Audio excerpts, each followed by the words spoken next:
there, my name is Grace. I'm the founder and current managing director of Pure. Welcome to the Pure YouTube channel. This is our very first video, and it is such a honor that you are seeing my face as the first video on this channel. Today, I'm going to be sharing something very personal. I'm going to be sharing my birth story. I currently had a baby, my second baby, about 5 weeks ago, and I want to share all the details of what my experience was with you guys. I'll be looking down in case you see me looking down because I have things written down here so I don't forget anything. Because after 5 weeks, most of the details have left my brain, but I have most of it written down. So I would give you guys a background. For my first baby, I had a cesarean section, C-section. One of the reasons why I had a CS was because I was scared of birthing a baby. I remember having conversations with my friends and telling them that I don't think I can push any human being out of my body. Please, they should tear me and bring out the baby.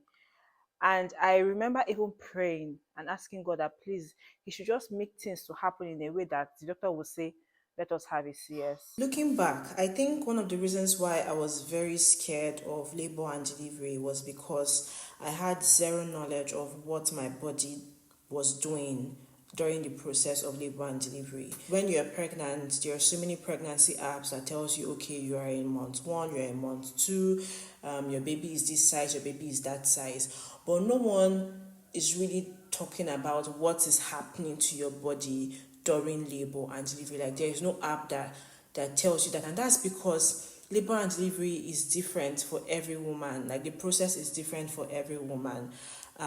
And also coupled with what we see on the media, scary stories of labor and delivery, it was just a very scary thing for me to imagine. So I just told myself, I don't think I have the strength or capacity to push any baby out. And thankfully, because at that point, with my first baby, that was my desire. I do not want to push any baby out of my body. And I just think that things happened because of that desire. Things just happened in that direction, and I ended up with a cesarean section. After I had my first baby, just before I became pregnant with my second, I started to do some research just to understand more about my body, understand more about what this process of delivery was. Because as much as the people have their different opinions about CS or vaginal delivery, whether which one is easy, which one is not, but I knew that I wanted to have more children, and I did not want to be having a cesarean section every time I had a child. Research even shows that if you have more than 2 or 3 cesarean sections, you will not be able to have a vaginal birth again. And I would share more about that in a minute. But because I wanted to have more children, so I decided that, okay, I can try vaginal birth, but I need to understand what is going on during a vaginal birth, right? I need to know what my body does during a vaginal birth. So I started doing research. I started watching videos. I started reading so many articles just to understand what that process was like. And the moment I started to learn more about the process, the more the fear that I had started to leave. So as my mind was being open to more of, okay, this is what happens, I was becoming more knowledgeable. The fear started to reduce bit by bit, and I got to the point where I was no longer scared of vaginal birth. Matter of fact, I was actually aiming for a home birth. I wanted to have my baby at home because I had done so many research and I was so much in tune with my body with my second. I knew that my body was capable of birthing a human being. So I was ready for it, and I'm like, if this baby comes at home, I am ready, I'll catch the baby. That was how courageous I was. Now, because I had a cesarean with my first, when you have a cesarean and you are pregnant again and you want to attempt a vaginal birth, this is called VBAC, that's vaginal birth after cesarean. Or I think the other one is POLAC, I can't remember. But VBAC is what it's called generally. So, and with a VBAC, there are several things that that comes into play because your uterus has an injury, because that's what happens when you have a CS. they are cutting from the outer layer of your skin into your body, into your uterus to bring out the baby.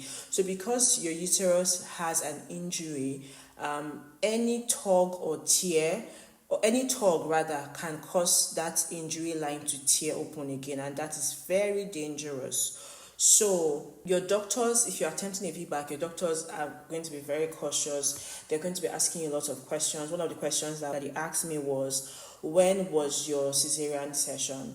Because you cannot have a vaginal birth if your cesarean session was just maybe 1 year ago or even 2 years ago. You cannot have a vaginal birth. It has to be like between 2 or 3 years. I think between 18 months. I think 18 months is a max. But on the average between 2 or 3 years, and I had my CS 3 years ago, so I was a good candidate for a vaginal birth. But aside from that, there are other things that they would ask you, other factors, your cervix. They will check so many things, and these things they will normally not check if you're having vaginal birth without a cesarean prior. They would not ask you all these things. But when you're having a VBAC, they have to be very careful, because every doctor's fear and every mother's fear is uterine rupture. That is when your uterus ruptures. It is dangerous for the mother, it is dangerous for the baby. There are cases where the baby died, the mother died, or both baby and mother died. So doctors are usually very particular about that. So with all of this information in mind, I already knew that, okay, these are all the things that I have to be aware of. When I was going for my doctor's appointment, I always had questions based on all this research that I had done, because I wanted to have the right expectation. And if there's one thing that you take away from this entire conversation, is when you are writing your birth plan, because that's one thing that most people do. I want this to be my birth plan, I want that to be my birth plan.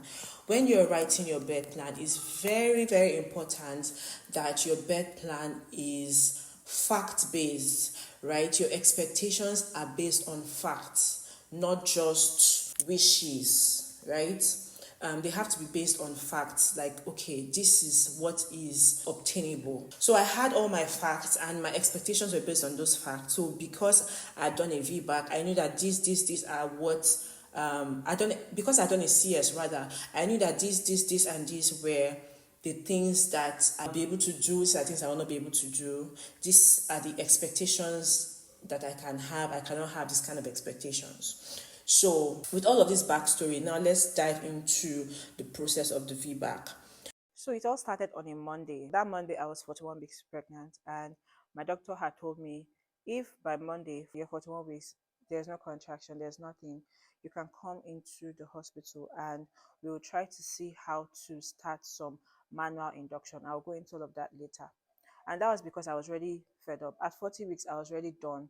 At some point, I wanted to opt for a CS, because I'm like, why is this? I had my first baby at 38 weeks. So that's what I was used to. 39 weeks, I was still going. 40 weeks, I was done. At some point, I packed my bag, I went to the hospital and told them, please admit me. But they sent me back home. So my doctor was like, okay, at 41 weeks, if you're still feeling this way, come. We will check you to see if there's any progress, whether you're dilating or anything.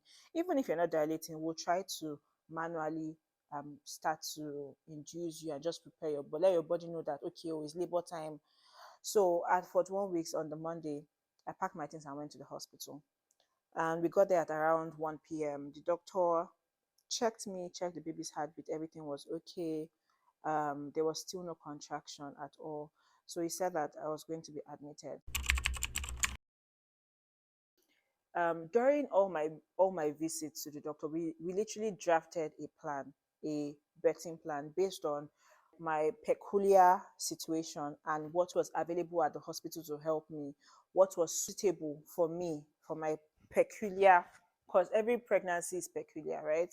So the doctor had told me that, okay, we can't use medicine to induce you, but we can use the Foley balloon. That's what it's called. I'll see if you can insert a picture of the Foley balloon. It's like a catheter. I don't know if you've ever been admitted to the hospital and then they had to plug something to your where your urine comes out from, so that instead of you going to the toilet to pee, you'll now be peeing into a bag. So that's how that one is as well. But this one is going to your cervix. It's like a bulb they would put the bulb before inflating the bulb. They'll put it, it's thin like this, they'll put it in through your cervix, and then they would inflate it with water. So it's thin like this when it's going into your cervix, but when they inflate it, it now forms a ball inside your cervix. So the goal of that is it will, because there's a ball inside your cervix, it's putting pressure on your cervix. So let's say this is your cervix, this is the ball. So the ball is putting pressure on your cervix so that it can continue to open, because your cervix has to be open. If you've heard people's birth vlog, you hear that, oh, you have to be 10 centimeters dilated. Yes, your cervix has to be up to 10 centimeter. If you have a ruler, just check what's the measurement of 10 centimeter. That's how open your cervix has to be before you can give birth to your baby. So what that bulb does is to put pressure on your cervix so that it will continue to gradually be opening up the cervix. Now the bulb measurement is about 4 5 centimeter. Like when it's inflated, it's about 4 5 centimeters. So the goal is after about 24 hours, the ball should fall out by itself. That means that it has helped you to open up your cervix to about 4 5 centimeters, if that makes any sense. That was the first process that we're going to go through, and after that, that would help my cervix to open up a bit, because at this point my cervix was not open at all. So that would help my cervix to open up, and that would now like make my body to know, okay, something is happening, start contracting, is delivery time. Like they were just trying to trick my body to get into labor, basically. So when I got to the hospital that day and they checked me, they admitted me, that was the first thing that they did. So by 5 p.m. that day, they put in the Foley bulb, that's what it's called, and I was told to just move around, just do the normal thing, that they will check me the next day. Oh, it's not even 24 hours, it's actually 12 hours. So they will check me the next day by around 5 a.m. to see how much progress I've gone. The positive outcome they were looking out for is that by 5 a.m., the ball should have dropped by itself, right? So they put that in, and like around 8 p.m., I started contracting, and they were painful, they were irregular, they were not, they were coming and going, and they were not closely paced, but at least my body was getting into the rhythm that, okay, something is about to happen. So I started contracting. I was able to sleep at some point, and the contraction started by like from 8 p.m. to the next morning. I was contracting. At some point, I started bleeding as well, but I was told that it's normal, like to see slight bleeding, it's normal. Then at around 6 a.m. the next morning, the balloon fell out, and I was so happy, guys. I was so happy. So this is now Tuesday morning, 6 a.m. Around 9 a.m., my doctor had come to the hospital and he checked me. And guys, guess what? He said that I was 6 centimeters dilated. Oh, the kind of happiness that I was happy. I was so joyed. 6 centimeters. You know what that means? Like people labor for over a day and they are 2 centimeters dilated. And me just overnight 6 centimeters. And the interesting thing is when my doctor was putting in the Foley ball, the Foley whatever, I told him that when I see you tomorrow, I'll be 6 centimeters dilated. He was just laughing at me, say, you see this woman. I said, Dr. B, that's what I call him, Dr. B, tomorrow, 6 centimeters. I went to my sister. I said, I told you. He said, okay, you're 6 centimeters, but you're still not contracting. Your contractions are still not strong. Oh, I said, all right. So what's the next step? So the next step on our plan was, if after the Foley balloon is taken out, you're still not contracting, like your body's not bringing strong contractions enough to push the baby down, then they would manually break my waters. So at 9 a.m. on Tuesday now, they broke my waters. So it was just coming out in trickles. I had to wear a pad. It was coming out in trickles. And I was contracting, but it was on and off. So throughout Tuesday from 9 a.m. to 9 p.m., my contractions were just going on and off here and there. I would move around, do squats. Thinking back, I was even wondering, why did I stress my body? Because after, imagine you are doing squats, you are doing jumping jacks, doing different exercise, and the next day you had to push a baby out. After I gave birth, it seemed like a truck had run over me because of the kind of pressure I put my body on. All my waist wanted to fall out. Anyways, from 9 a.m. to 9 p.m., my contractions were going back and forth here and there. And then by 9 p.m., my doctor checked me again. I was still 6 centimeters dilated. Oh, God. He said, Grace, this is 12 hours or nothing. And after they break your waters, you can only stay 24 hours before they have to take the baby out, because when they break your waters, that means that the fluid that is surrounding your baby, which is what keeps the baby safe and cushioned, is reducing. And if the fluid dries out, your baby is at risk. So my doctor said, when I come back tomorrow at 9 a.m., which is now 24 hours, if your contractions have not gotten stronger. So what he wanted was, he wanted my contractions to be um 3 in 10 minutes. So I should have 3 contractions in 10 minutes. So that's like 1 contraction in like 3 minutes. So every 3 minutes, I should have a contraction. And then I was having maybe one in 10 minutes or even one in 20 minutes. So I remember that Tuesday night before he left, he told me that if your contraction has not gotten stronger by tomorrow morning, we have to opt for a CS, because there's nothing else. We cannot induce you further. These are the two options we can go. Your body has to start contracting by itself. Even if we are going to help you make the contraction faster, it has to start, and it has to get stronger by itself before we can do anything again. I remember I just broke down and started crying, and I was like, God, did I wait for 41 weeks? And I've been in labor for, at that point, because my contraction started the previous day by 6 p.m. At that point, it was over 24 hours of me being in labor already. And the contractions, even though they were not coming back to back, they were painful. So I'd been in pain all that period. So did I go through all of this, and then I would now still be wheeled into a theater? I was so broken. My doctor saw me crying and was like, Grace, wait, no, no, don't cry, don't worry. You still have till tomorrow. Like, anything can happen overnight. Your contractions can get stronger overnight. So don't worry. You don't want to be in a negative mind space, because that will also affect how your body responds. And thankfully, my husband was with me throughout all this period. So we prayed that night, and my husband just prayed and said, God, please let your will be done. Just orchestrate everything, let your will be done. And that's exactly what happened. God's will was done. Let me give you guys about that backstory. Because in the hospital, or even in most Nigerian hospitals, most doctors, most gynecologists, they just opt for the easiest way out. Not like in a bad way, but I would say safest way out. They just want you and your baby to be safe and quick. Yes, quickest and safest way out. That's what they want. No doctor would wait for that long, trying all those different steps and procedures when they could easily wheel you into a theater. I had a friend that we had babies almost the same time, actually two friends, and both of them had a CS. One of them, yes, I understood the reason. The other one, I don't think that the reason was enough for them to ask her to have a CS. But that's how most doctors are. Like, they just want the safest, quickest way out of something. So to find a doctor that was willing to ride with me from Monday, this is Tuesday now, I'm not making any serious progress, and he was still encouraging me. Anytime I think about it, it's just like God's, when they said the heart of a king, or when the Bible says the heart of a king is in the hand of God, I literally prayed and said, God, let Dr. B's heart be in your hands. Just guide him, whatever he should do. Before he came to see me on Tuesday evening, let me add this. Before my doctor came to see me on Tuesday evening, he was very hesitant. He kept sending other doctors to come and see me. I said, I want to see my gynecologist. He said, he's busy, he's busy. But I felt like I'm sure he was just thinking, what should I do with this woman? Like, she's not progressing as I expected. And I told him that I really want to have a vaginal birth. And he wanted to give me that my desire. Do you understand? If not, he would have insisted all the while, let's just go to the theater. But he was being very kind and very patient, and he did not want to push my desires to the side. He really wanted me to have what I wanted. So he was very hesitant to come and see me. And then when he now came and he told me, if nothing happens tomorrow, we're going to wheel you into the theater. And he now saw me crying. It was, anytime I think about it, I'm just like, because I was also tired, but I just didn't want to have come all that way and still go.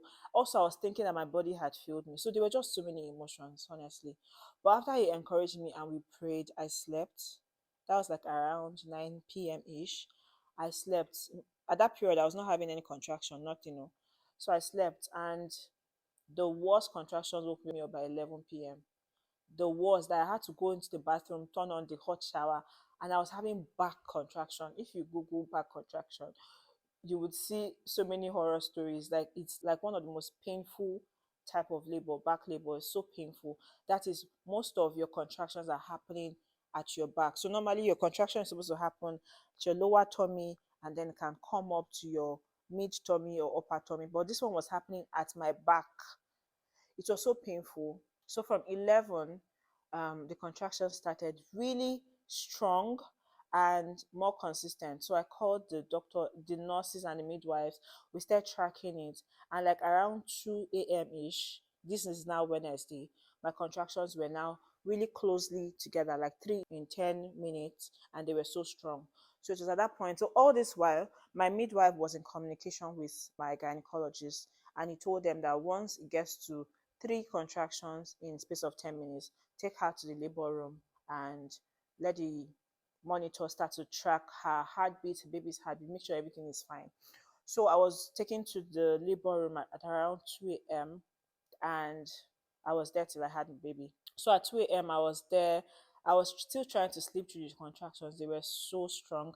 I was begging for pain relief. They said they can't give me pain relief because they want to monitor everything. They want to monitor exactly how I'm feeling. They want to be sure that this contraction is strong enough. Because I remember when I was contracting earlier, my doctor said, I don't think you've experienced the real contraction, because if you have, it is so painful that you'll not be able to talk. And I experienced it. It was really painful.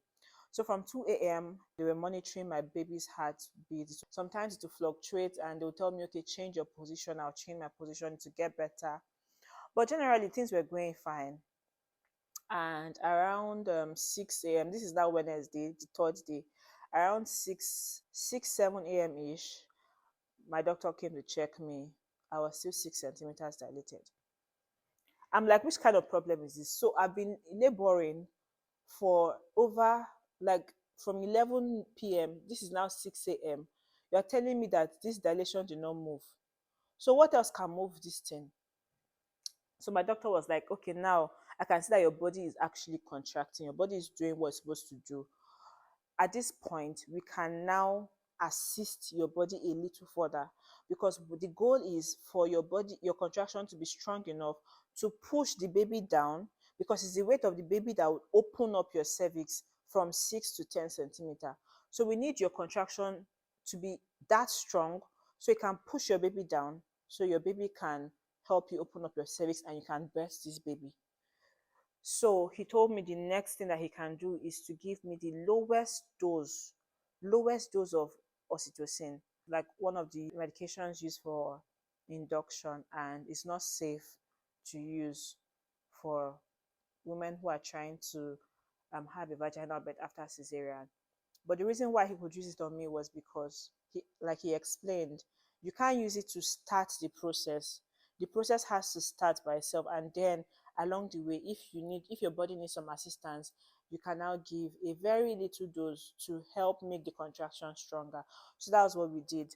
I was 6 centimeters dilated at that time, and I just needed some assistance. So he gave me the tiniest dose of oxytocin, and it was in a drip form.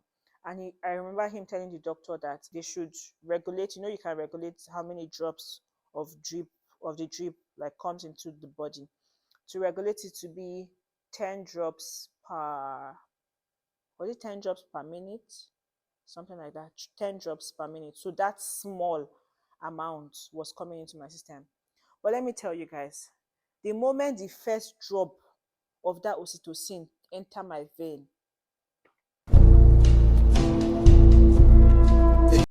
God, that's when I knew that other contraction I was doing earlier, it was play. It was at that point I started calling the names of God. All the names of God I called. I called every single one. To the point that the hospital security, they were at the gate to the security post. They had to come inside to ask that, are they kidnapping anybody?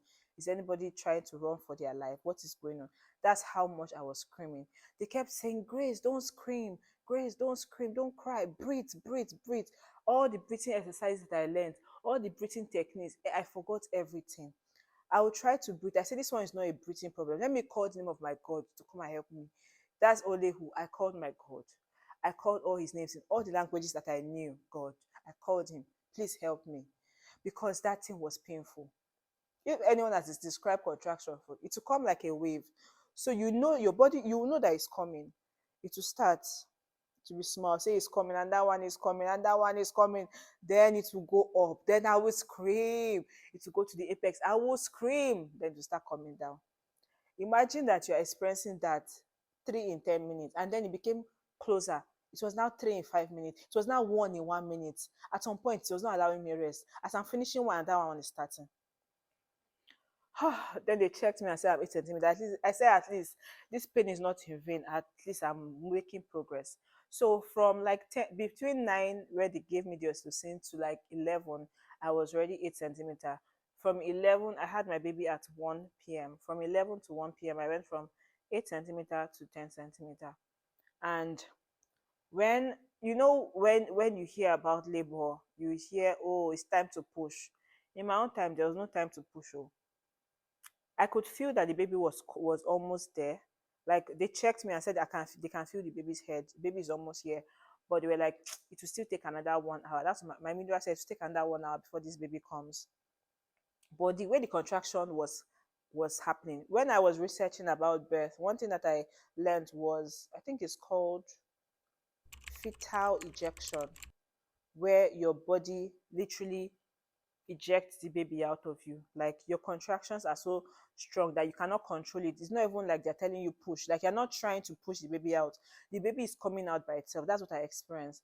At around 12 noon, I told the midwife that this baby would be here very soon. Go and call the gynecologist and any other person that needs to be here.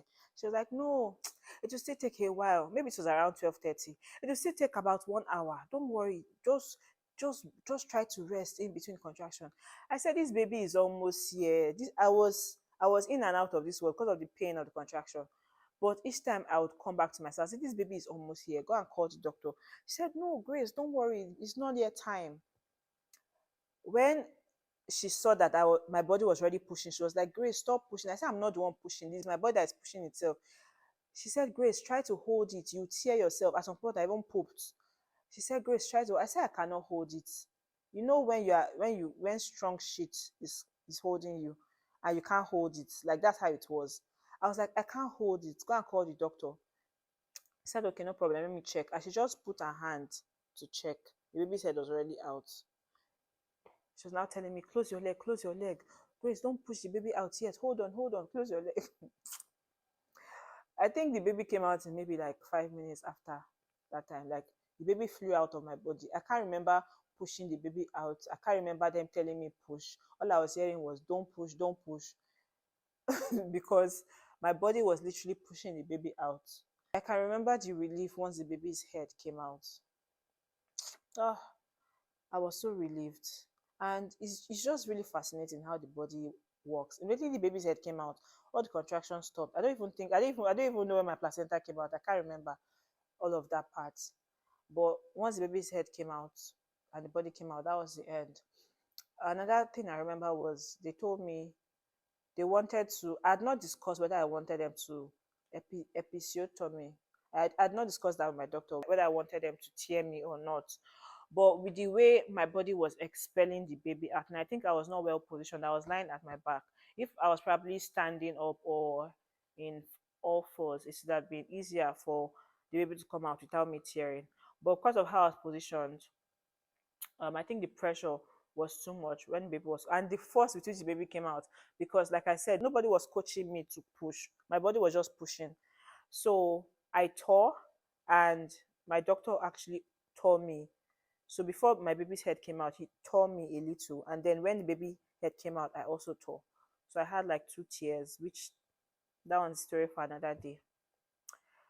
But I was just so happy. I remember the emotions I was feeling when I was told that when baby came out, I was not told. The baby came out of me.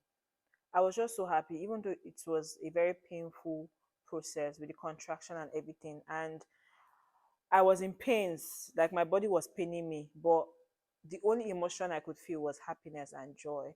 Like I was so happy that I got to that point of giving birth vaginally because I want to have more babies. I knew that I did not want to continue having a cesarean like for all my babies. So it was one thing like I really wanted. I really wanted to have this baby vaginally, and just getting to that finish line and seeing my baby, it was so heartwarming. So as I wrap up, this video, some things that really stood out throughout the journey, and these are things that even people were telling me after I had the baby, from the nurses in the hospital to the midwives. They kept saying, you have so much faith. Because at some point, the day I had my baby on Wednesday, a midwife came with blade. She wanted to shave me. If you've had a CS, you know that they will prepare you for the CS. They'll have to shave your tummy before the surgery. And she came and wanted to shave me. And I said, why do you want to shave me?